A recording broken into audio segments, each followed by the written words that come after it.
माता की, भारत माता की। अंतर्राष्ट्रीय वृद्धजन दिवस के अवसर पर मंच पर आसीन उत्तराखंड सरकार के कैबिनेट मंत्री आदरणीय गणेश जोशी जी,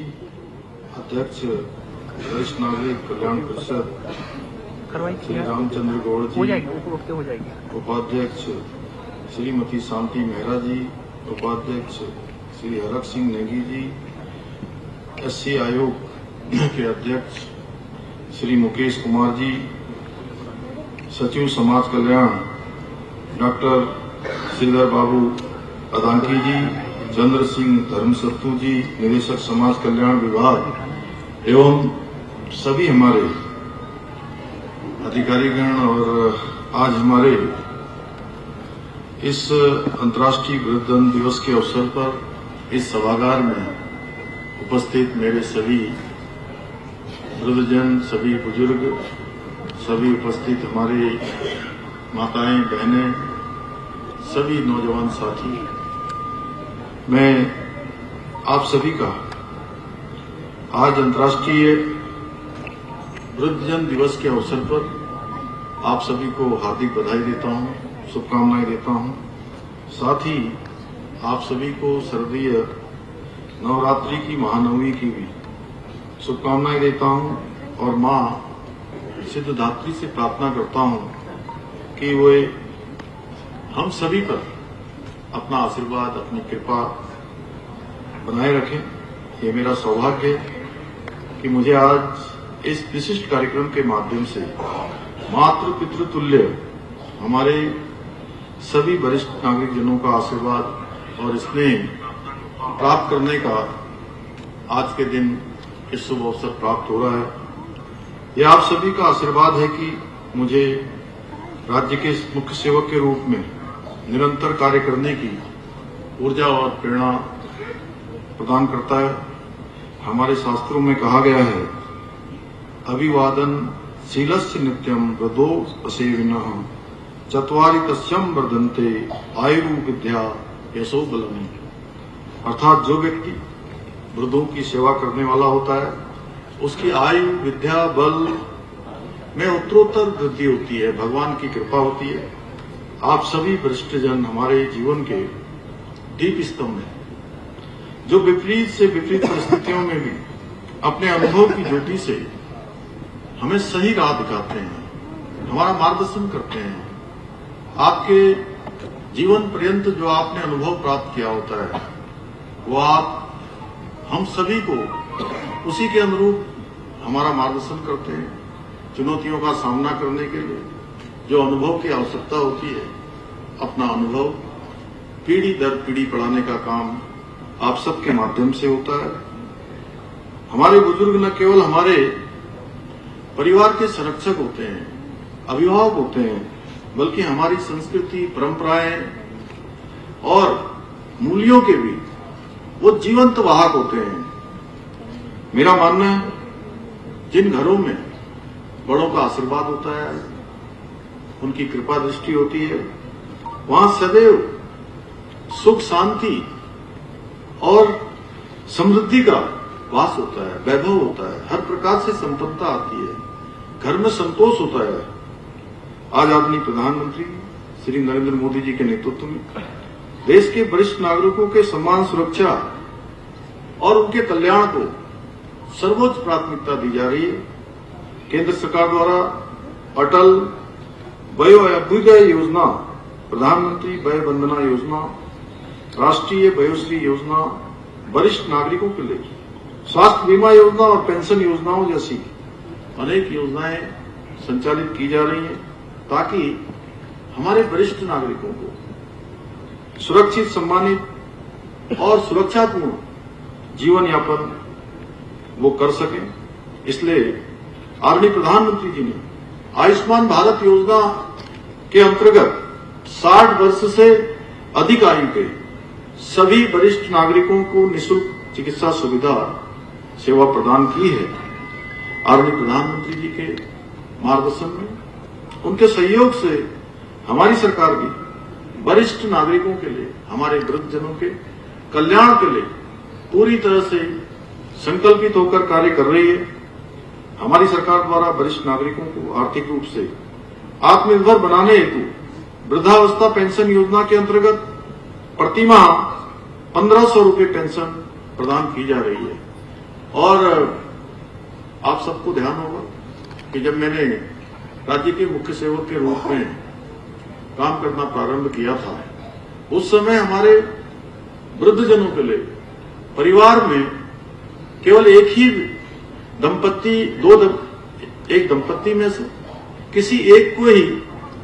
इस पेंशन योजना का लाभ मिलता था। और बहुत से परिवारों में आपस में ये भी होता था कि मुझे पेंशन मिल रही है और मुझे नहीं मिल रही है, पत्नी को मिल रही है, पति को नहीं मिल रही है, या पत्नी को मिल रही है, पति को नहीं मिल रही है। मैं आप सबको बताना चाहता हूं, मैंने देखा कि कई घरों में मजाक में थोड़ा झगड़ा भी हो जाता था। हमने कहा कि किसी भी कीमत पर हमारे वृद्धजनों को हम झगड़ने नहीं देंगे, आपस में कुछ कहने का अवसर नहीं देंगे, और हमने दोनों ही दंपत्तियों के लिए पेंशन की व्यवस्था करी, दोनों बुजुर्गों के लिए पेंशन की व्यवस्था की, इसका प्रावधान किया। इस योजना के अंतर्गत लगभग 6 लाख वृद्धजनों की डीबीटी के माध्यम से पेंशन की राशि उनके बैंक खातों में सीधे ट्रांसफर की जा रही है। इसके साथ ही हमारी सरकार द्वारा राज्य के सभी जनपदों में वृद्धाश्रम की व्यवस्था को लगातार सुदृढ़ किया जा रहा है। पिछले दिनों एक कार्यक्रम में मैंने घोषणा भी की है, और हमारा समाज कल्याण विभाग, अभी मैं चूंकि ये विभाग के पहले मंत्री चंदन रामदास जी होते थे, उनका देहांत हो जाने के बाद इस विभाग के प्रभारी के नाते भी मैं ही इस विभाग को देखता हूं, तो मैंने एक घोषणा करी कि अब राज्य के प्रत्येक जनपद में कोई जनपद ऐसा नहीं रहेगा जहां हमारे वृद्धजनों के लिए वृद्धाश्रम नहीं होगा। और इसके लिए हमारी सभी स्तर पर तैयारियां हो रही हैं। वर्तमान में बागेश्वर, चमोली, उत्तरकाशी में राजकीय वृद्धाश्रम संचालित हो रहे हैं, जबकि देहरादून, अल्मोड़ा और चंपावत में नए भवन निर्माणाधीन है। हम केंद्र सरकार के सहयोग से उधम सिंह नगर जनपद के रुद्रपुर में मॉडल वृद्धाश्रम का निर्माण करा रहे हैं। वहीं रुद्रप्रयाग, टेहरी, पौड़ी और पिथौरागढ़ में भी वृद्धाश्रमों की स्थापना हेतु प्रक्रिया गतिमान है। इसके अतिरिक्त हरिद्वार, उधम सिंह नगर और नैनीताल सहित विभिन्न क्षेत्रों में गैर सरकारी संगठनों द्वारा संचालित वृद्धाश्रम भी कार्यरत है। इन वृद्धाश्रमों में असहाय और परिवार से वंचित हमारे वरिष्ठ जनों को निःशुल्क आवास और भोजन की सुविधा प्रदान की जा रही है। यही नहीं, केंद्र सरकार के सहयोग से संचालित अटल वयो अभ्युदय योजना के माध्यम से वरिष्ठ नागरिकों के कल्याण के लिए, उनके समग्र विकास के लिए निरंतर प्रयास किया जा रहा है, निरंतर कार्य किया जा रहा है, जिसके अंतर्गत वृद्धाश्रमों के संचालन और रख रखाव के लिए गैर सरकारी संगठनों को अनुदान, सहायता प्रदान करने के साथ ही पोषण, चिकित्सा, मनोरंजन जैसी सुविधाएं निःशुल्क प्रदान की जाती हैं। इसके साथ ही इस योजना के अंतर्गत राज्य में पहली बार वरिष्ठ नागरिकों की देखभाल के लिए मानव संसाधन तैयार करने की दिशा में जीरियाट्रिक केयर गिवर प्रशिक्षण कार्यक्रम आयोजित किया गया, जिसमें करीब 20 मास्टर ट्रेनर तैयार किए गए हैं। इतना ही नहीं, हमने इस वर्ष प्रत्येक जनपद में कम से कम 50 व्यक्तियों को मास्टर ट्रेनर बनाने के साथ ही 150 व्यक्तियों को जेरियाट्रिक केयर गिवर प्रशिक्षण प्रदान करने का लक्ष्य भी निर्धारित किया है, जिससे कि हमको मानव संसाधन मिल पाए, हमारे बुजुर्गों को किसी प्रकार की परेशानी न हो। इसके अतिरिक्त हम राष्ट्रीय वयोश्री योजना के अंतर्गत वृद्धजनों को सहायक उपकरण भी उपलब्ध करा रहे हैं। इसके साथ ही हम वरिष्ठ नागरिकों को निःशुल्क मोतियाबिंद सर्जरी की सुविधा भी प्रदान कर रहे हैं, जिसके अंतर्गत इस वर्ष 1300 वरिष्ठ नागरिकों की निःशुल्क सर्जरी कराने का लक्ष्य निर्धारित किया गया है। यही नहीं, हमारी सरकार ने बदलते समय के रिश्तों में आई चुनौतियों को देखते हुए वरिष्ठ नागरिकों के अधिकारों की रक्षा हेतु राज्य में माता पिता एवं वरिष्ठ नागरिकों के भरण पोषण अधिनियम को भी लागू किया है। इसके माध्यम से हमारे बुजुर्गों को यह कानूनी अधिकार प्राप्त हो जाता है कि वे अपने बच्चों या कानूनी उत्तराधिकारियों से भरण पोषण की मांग कर सकें। आज के इस अवसर पर मैं कोई राजनीतिक बात नहीं करना चाहता हूं, परंतु यह अवश्य कहना चाहूंगा, एक और हम हैं जो हर बुजुर्ग को अपने परिवार का सदस्य मानकर, अपने परिवार के संरक्षक के नाते कि उन्होंने संपूर्ण जीवन सभी को आगे बढ़ाने का काम किया है, परिवार को भी, समाज को भी, राष्ट्र को भी, प्रदेश को भी, और उनके इस योगदान को हम अपने परिवार के वरिष्ठ नागरिक का योगदान मानते हैं और परिवार मानकर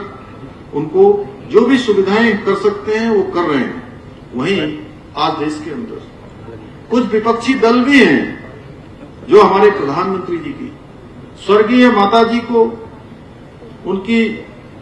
अमर्यादित भाषा का प्रयोग उनके लिए करते हैं। इसलिए